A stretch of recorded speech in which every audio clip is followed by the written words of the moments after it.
Dan kalian tidak akan dinyatakan beriman sampai kalian tumbuh rasa saling mencintai dan mengasihi di antara kalian. Awala adullukum ala syai'in idza fa'altumuhu tahabbtum. Kemudian Rasul melanjutkan, maukah, kata Rasulullah, saya tunjukkan satu perbuatan yang ringan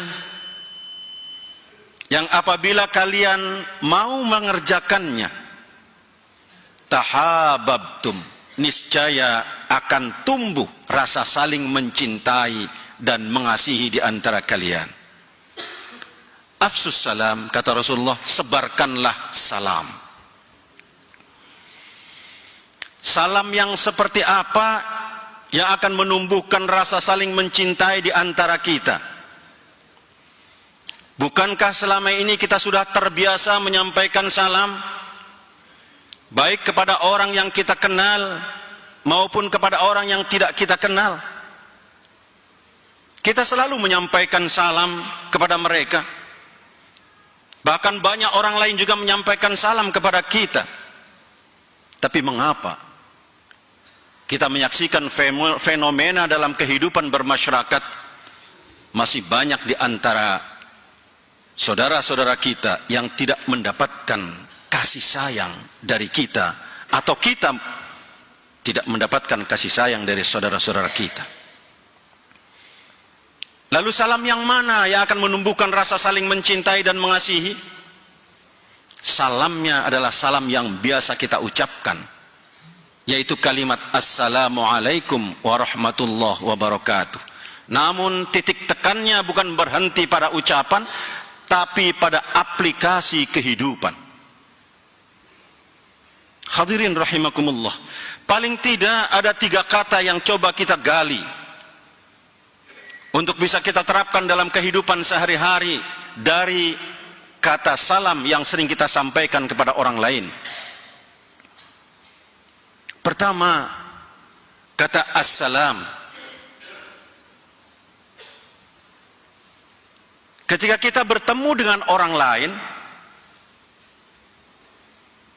kemudian kita menyampaikan salam lebih dahulu dengan ucapan Assalamualaikum, maka sadar atau tidak, kita telah melakukan kontrak perjanjian dengan orang itu, seolah-olah kita mengatakan, wahai saudaraku, selama engkau ada dalam pandanganku, selama engkau ada dalam jangkauanku, atau selama engkau ada dalam wilayah kekuasaanku, maka saya jamin keselamatanmu. Harus namanya salam sejauh itu kita mampu menjamin keselamatan dalam bentuk aplikasi kepada orang lain. Atau ada orang lain yang memberikan salam lebih dahulu kepada kita dengan ucapan Assalamualaikum. Sadar atau tidak bahwa orang tadi telah melakukan kontrak dengan kita, seolah-olah dia mengatakan, wahai saudaraku, selama engkau ada dalam jangkauanku, maka saya jamin keselamatanmu. Karena itu hadirin rahimakumullah, sungguh ironi kalau ada orang masuk ke dalam rumah orang lain, mengetuk pintu, kemudian mengucapkan salam, tapi begitu ada di dalam rumah orang itu, dia lakukan kezoliman. Atau ada orang yang berdiri di atas mimbar seperti ini, diawali dengan kalimat Assalamualaikum, tapi kemudian ucapannya tidak mampu menjamin keselamatan orang lain. Maka salam yang harus kita sebarkan adalah bagaimana upaya kita untuk menjamin keselamatan orang lain. Jaminan apa yang harus kita berikan kepada orang lain? Pertama, hifdzuddin, jaminan keselamatan agama, baik bagi diri kita maupun bagi orang lain. Kita wajib menjamin keselamatan agama, dan kita nggak boleh mengganggu agama dan keyakinan orang lain. Yang kedua, hifdzun nasab, menjaga keturunan. Itulah sebabnya kita dilarang untuk berzina, karena keturunan adalah merupakan kehormatan. Yang ketiga, hifdzul mal, menjaga harta benda kita. Itulah sebabnya kita dilarang mencuri. Yang keempat, hifdzul aql, menjaga akal kita. Itulah sebabnya kita dilarang untuk merusak akal kita, apakah melalui bacaan-bacaan yang akan merusak pikiran kita, atau bahkan melalui minuman-minuman yang memang akan merusak pikiran kita. Kita diajarkan untuk itu semua, untuk menjamin keselamatan ini. Sehingga ketika satu di antara kita saling menjamin keselamatan, akan tercipta kedamaian di antara kita. Lalu kalau ada orang lain yang sudah memberikan jaminan keselamatan bagi diri kita, atau kita telah memberikan jaminan keselamatan pada orang lain, apa kewajiban kita terhadap orang yang telah memberikan jaminan keselamatan pada diri kita? Al-Quran mengajarkan, wa idza huyyitum bitahiyyatin fahayyu bi ahsana minha aw rudduha. Kalau engkau telah diberikan penghormatan, huyyitum, penghormatan, dan para mufassir mengatakan huyyitum ini adalah assalam, yang berarti kalau kita telah diberikan jaminan keselamatan oleh orang lain, maka Allah membimbing, fahayyu bi ahsana minha aw rudduha, maka balaslah keselamatan itu, balaslah jaminan keselamatan yang orang lain berikan pada kita, bi ahsana minha, dengan balasan jaminan keselamatan yang lebih dari orang lain yang berikan kepada kita. Kalau saja kita tidak mampu memberikan jaminan yang lebih dari yang orang lain berikan pada kita, Allah kemudian memberikan batas minimal, aurudduha, kata Allah, minimal sama dengan yang orang lain berikan pada kita. Subhanallah, begitu mulia nilai salam dalam kehidupan kita, yang harus kita terapkan dalam kehidupan kita sehari-hari. Apakah cukup dengan memberikan salam? Ternyata tidak. Maka ada kalimat yang kedua, yaitu rahmah. Assalamualaikum warahmatullah. Kalimat rahmat. Setelah kita memberikan jaminan keselamatan pada orang lain, maka segera kita menyebarkan rahmat bagi orang lain. Rahmat yang mana yang harus kita sebarkan kepada orang lain? Rahmat yang pernah dititipkan oleh Allah Subhanahu wa ta'ala kepada setiap nurani kita di dunia ini, untuk kita sebarkan kepada orang lain. Ketika Allah menciptakan langit dan bumi, berbarengan dengan itu Allah menciptakan 100 macam rahmat. Satu rahmat diturunkan oleh Allah ke bumi, dititipkan kepada setiap yang memiliki nurani untuk disebarkan kepada yang lainnya.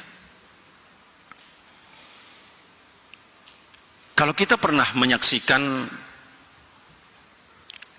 seekor ayam betina yang pengecut, lari kalau ada orang lewat, tapi satu ketika saat di bawah sayapnya dia sedang melindungi anak-anaknya, maka ketika dia ada orang lewat di depannya, orang itu akan diserang oleh ayam tadi. Kenapa demikian? Karena ayam merasakan ada titipan 100 rahmat yang dititipkan oleh Allah kepadanya untuk disebarkan kepada yang lainnya.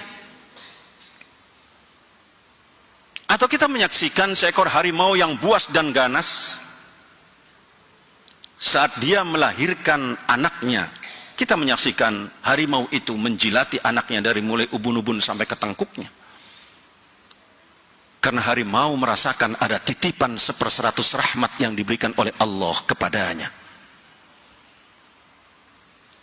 Atau mohon maaf, kita menyaksikan seorang kakek yang sudah tua di rumah sakit, menunggui cucunya yang sedang dirawat di rumah sakit, dan kakek itu berharap agar cucunya kembali menjadi sehat, maka dia korbankan apapun, bahkan rela tidak makan demi menyisihkan dana untuk kesehatan cucunya. Itu adalah gambaran titipan 1/100 rahmat yang dititipkan oleh Allah kepada seorang kakek tadi. Sayangnya hadirin rahimakumullah, manusia berbeda dengan binatang. Banyak manusia yang gagal mempertahankan titipan 1/100 rahmat ini, sehingga kita menyaksikan dalam kehidupan kita bermasyarakat, suami yang menyakiti istrinya, istri mengkhianati suaminya, majikan menyakiti pembantunya, pembantu mengkhianati majikannya, atau bahkan banyak orang tua yang membunuh anaknya yang masih kecil.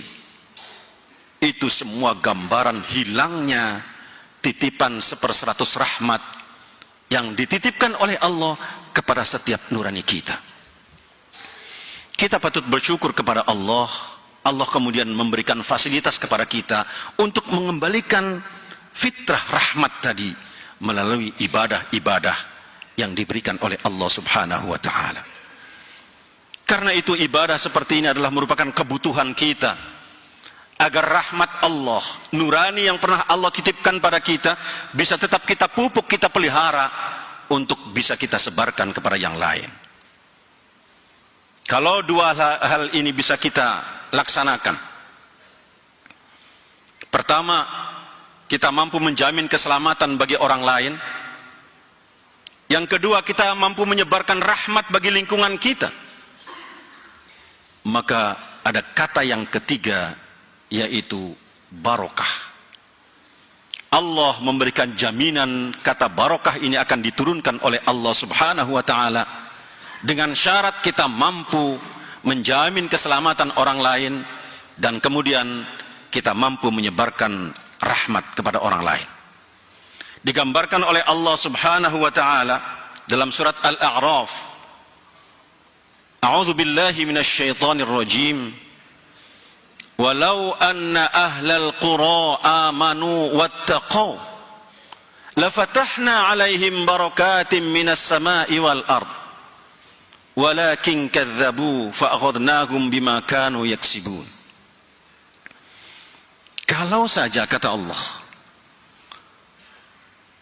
penduduk negeri itu, masyarakat itu beriman dan bertakwa kepada Allah Subhanahu wa ta'ala, saling memberikan jaminan keselamatan satu dengan yang lainnya, saling menebarkan rahmat satu dengan yang lainnya, saling mengasihi di antara sesamanya, tidak saling menghujat, tidak saling memojokkan, tidak saling menyalahkan, tidak saling memaki, tapi yang ada saling memuji dan saling mengasihi, maka Allah memberikan janji, la fatahna 'alaihim barakatim minas sama'i wal ard.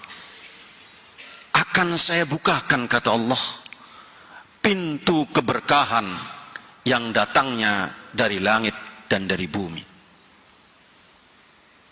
Dari langit berupa air hujan, berupa rahmat, dia akan menyirami lingkungan ini tanpa berlebihan. Dari bumi yang tumbuh adalah pohon-pohon dan buah-buahan yang akan memberikan jaminan kesejahteraan bagi lingkungan kita. Walakin kadzdzabu, tapi sungguh sangat disayangkan, kata Allah, mereka lebih suka mengambil jalannya sendiri, mendustakan ajaran-ajaran ini sesuai dengan keinginan dan hawa nafsunya masing-masing. Karena itu hadirin rahimakumullah, untuk membangun lingkungan yang aman, adalah merupakan tanggung jawab kita sebagai orang yang beragama. Tanggung jawab kita dalam menyebarkan salam untuk orang lain, salam dari diri kita untuk disebarkan kepada orang lain. Karena itu, melalui mimbar yang mulia ini, khatib mengajak kepada hadirin sekalian, mari kita sebarkan salam. Diawali dari lingkungan kita, keluarga kita, RT kita, RW masyarakat, bangsa secara keseluruhan untuk jangka waktu yang tidak terbatas. Semoga Allah Subhanahu wa ta'ala memberikan keberkahan kepada upaya kita sekalian, sehingga kita semua mampu mewujudkan lingkungan yang aman, damai, sejahtera, sesuai dengan harapan kita bersama, yaitu baldatun thayyibatun wa rabbun ghafur. Semoga bimbingan Allah senantiasa menyertai kita semua. Barakallahu li wa lakum fil Qur'anil azim.